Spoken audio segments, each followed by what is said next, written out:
Alright, so what is going on, everybody? Welcome back to the channel, man. It's your boy, and today I wanted to talk to you guys about two of the new additions or two new changes that we got in the V7.9 update that a lot of people seem to be having struggles with. I wasn't going to make a video covering this because to me it was pretty straightforward. I kind of figured it out within a few hours of playing with the update, but I've been seeing more and more people complaining about it. And then today I was talking to a couple people in my alliance. Shout out to John and Sky, just to name a few. And a big shout out to John for pointing out one way you can kind of finesse this new story mode auto progress system into working to your benefit, because it's really beneficial to do what he mentioned, and I'm going to talk to you guys about it today. So mad love to John. He's always coming through with clutch info because he be testing a lot of stuff behind the scenes.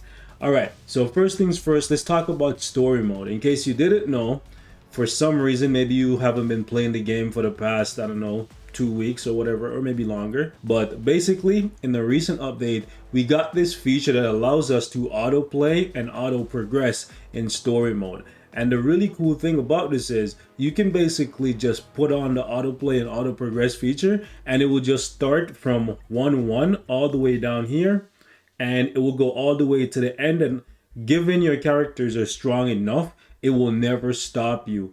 And the best part about this is if you have the required characters to give you the fragments guaranteed, you will always get the fragments as long as none of your characters die. Additionally, if you have the synergy characters at level 70, you get the 50% chance of getting not one but two fragments every single time you clear a stage. So this feature is game changing. I always see a lot of people complaining that they don't have enough resources to build up all of these characters, and even more so now that every 2 weeks we're getting new uniforms, even though frankly it's not like we're getting more characters or more uniforms than we were way back. It's just that now it's divided up into 2 week segments where we get 3 characters here and then 2 characters a couple weeks later, versus before they would drop, I don't know, 5 characters or 5 uniforms at the first of the month, and then we wouldn't see anything else from them until the next month on the first. Just to give you guys an example, now they're like doing 3 and 2 or 3 and 3,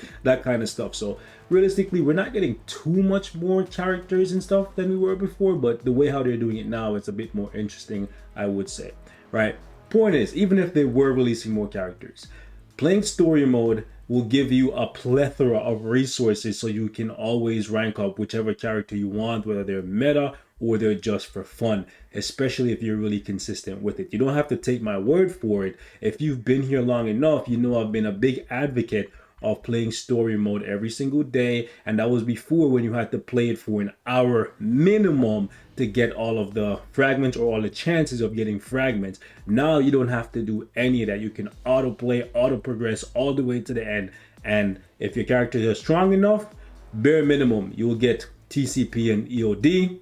If you have the required characters, you'll get the fragments, and then that could open up a whole different set of rewards for you, because you then get access to CTPs over here, or premium cards, or Odin's blessings, or type enhancement tickets, and in addition to that you get big drops of EOD and TCP. But the point is, people have been complaining, rightfully so, that there's some features that they would like to see added to this. Autoplay, auto progress is great, but they would like to be able to choose which character is participating in the mission when it starts. So right here, for example, it has Crescent, Carnage, and Winter Soldier. And if you put this on autoplay and auto progress, it will actually choose, this one might not be a good one because it always chooses the characters that's on the left, but this mission per se actually lets all 3 characters play at the same time. But let's say when you get to this mission, if you put autoplay and auto progress, it will start from left to right, and the first character and the only character that will participate in the battle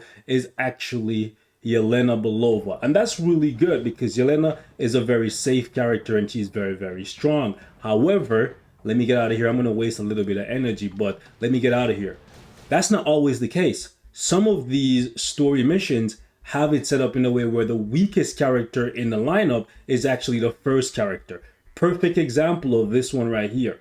You might have War Tiger transcended because you transcended him for free through one of the anniversary selectors or from the Black Friday advancement selector that they give you for awakening characters or transcending characters, right? But he might not be built very well. And the further and further you go, the harder the missions get. One mission in particular is very, very difficult, and this one right here is exactly what I'm talking about, where it starts off with Iron Man, but ideally you'd want it to start off with Cersei, or at least I would want it to start off with Cersei. And the reason for that is at the very end of the battle here, Kingpin spawns in some ninjas that gives him invincibility, and a lot of characters will actually die. But because Cersei has really, really good survivability by chaining iframes and stuff, and because of her artifact, you can actually revive, and then she will instantly pop off her awaken skill and actually beat the stage for you. Versus if Iron Man dies, you lose a 25% chance of getting your fragment, because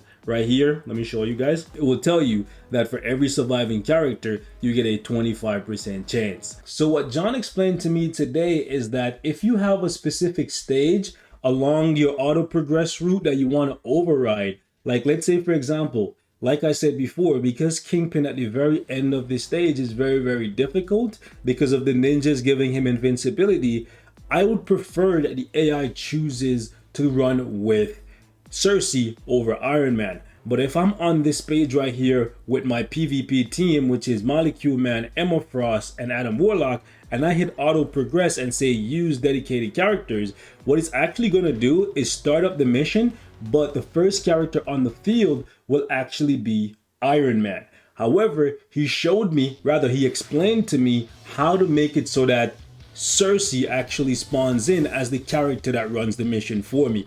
And it's very, very simple. So when you start up your auto progress, regardless of where you're starting it from, whether it's all the way down here on 1-1 or it's at 4-2 or wherever, right? All you have to do is actually set up a team and put Cersei or whichever character you want to actually spawn in on the field as the leader. So let me go back to 4-2 and show you exactly what I mean. So before, when I had the team with Adam Warlock, Emma Frost, and Molecule Man, it spawned in with Iron Man. But if I had started and my team looked like this, it would actually make it so that Cersei would be the one on the field and the other two characters would be the second and third. So check this out. So if you have a specific stage that's giving you an issue because of the order in which your characters are spawning in, you can actually set it up so that the AI chooses the character that you want. So this is a really, really good thing because of Cersei's revive. This stage can be a really big pain. So shout out to John for actually pointing this out. And this is even better for the Asgardian stage because of the fact that some of the characters that they choose over here from time to time don't have elemental skills, or they don't do enough elemental damage to actually clear the stage. Let's say, for example, Spider-Man. Spider-Man, if I put Spider-Man as the, let's say, let me switch to Emma Frost. Okay, if I actually chose to run this mission like this, Spider-Man would be the first character that spawns in because he's in the left side. But I don't want Spider-Man to be the first character that spawns in here because of the fact that Spider-Man doesn't do a lot of elemental damage in this specific uniform, right? He has a couple skills on a couple of his other uniforms that do elemental damage, and because of that, he was chosen to be used in the war on Asgard. But as you can see, he's doing no damage here, and if you just left this on auto progress, you could come back 15 hours later and Spider-Man is basically still trying to kill these minions because they have a lot of HP and a lot of defense, and he's only doing 1 damage. So what you can do is you can set up a team that can auto progress on every stage and kind of manipulate when each character comes in. So let's say, for example, if I'm running and I'm starting from Dimensional Clash, I'll use this team so that when the auto progress gets to 4-2, it defaults to my Cersei. And then when I come over here to run the All War or the War on Asgard, you see how I put Spider-Man not as my leader here and it's Cersei? What's gonna happen is Spider-Man, instead of being spawned in as the first character this time, because I chose to put him on the left side, is gonna spawn in with Thor instead. So you can manipulate who's your leader and who gets put on the bench, which is really, really good. It's a bit confusing because when the AI has it structured for you, it will always choose the character that's on the left hand side, but when you're manipulating it, the character that's in the leadership role, they're going to be the first one to spawn on the field. So do keep that in mind. Another really annoying stage is the one where Black Widow spawns in. So if you don't want Black Widow to spawn in, I'm going to waste a little bit more energy here because I want to like show you guys multiple different examples. If you want to make it so that Black Widow doesn't spawn in, because sure, she does a little bit of lightning damage, but let's be real, you would prefer that Ghost Rider is the one that spawns in, or even Rogue, right? So if you want to manipulate this and make it so that Black Widow isn't the one that spawns in, what you need to do is, again, you could set up another team kind of like this, right?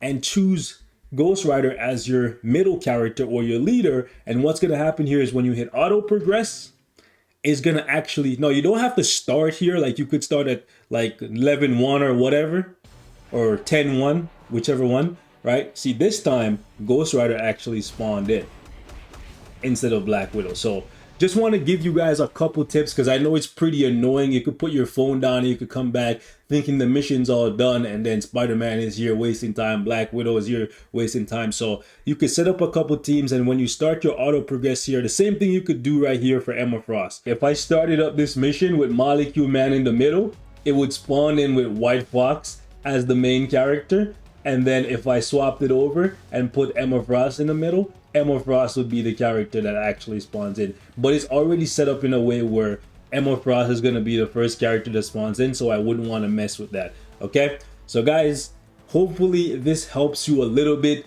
in regards to maneuvering these auto progress stages, or these story mode stages for auto progressing, because I know it can be rather annoying, especially for this one right here too, where Storm is the one that spawns. Storm doesn't have a heal, so in my personal opinion, if I wanted to set up a team that would auto progress here, my Storm can do perfectly fine, but I would probably put Thing in the middle here to make it so that when it does get to this portion, if I'm starting from 13-1, right, when it does get to the middle here, it would choose Thing over Storm, because Storm is gonna more than likely die for most people, because she doesn't have a heal and she doesn't have a bunch of iframes, versus Thing, he can turn invisible and all that stuff. You can choose Moonstone as your middle character too. It's whichever character is built strong enough to get the job done for you is ultimately the one that you should choose. But this is a good way for you to manipulate the system into doing what you want. I know it would be so much better if you could just come here, press a button and preset whichever one